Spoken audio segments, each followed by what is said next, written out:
Vacil Frutta, Adriatica, la Valle dei Sapori, un nuovo mondo alimentare. Avacil di Breda, Treviso. Ben ritrovati al meteo. Il tempo migliora sulle nostre regioni anche se rimane una nuvolosità diffusa un po' su tutti i settori, ma vediamo il dettaglio. Sul Veneto il cielo si presenterà parzialmente o irregolarmente nuvoloso, a tratti anche coperto sui settori montuosi.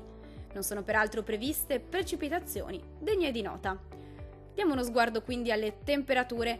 Le minime saranno comprese tra 14 e 17 gradi. I valori massimi risulteranno invece oscillanti tra 20 e 25 gradi.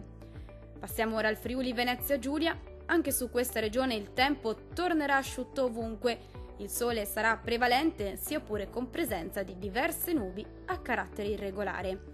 Andiamo a vedere anche qui le temperature previste. Le minime saranno comprese tra 15 e 16 gradi. I valori massimi invece oscilleranno tra 21 e 25 gradi.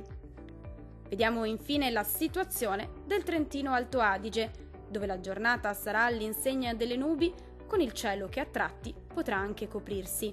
Foschie sulle vallate trentine al primo mattino. Diamo uno sguardo anche alle temperature previste. Le minime saranno intorno ai 19 gradi. I valori massimi risulteranno invece oscillanti tra i 23 e i 29 gradi. Dal meteo di Antenna 3 per ora è tutto. Arrivederci al prossimo aggiornamento.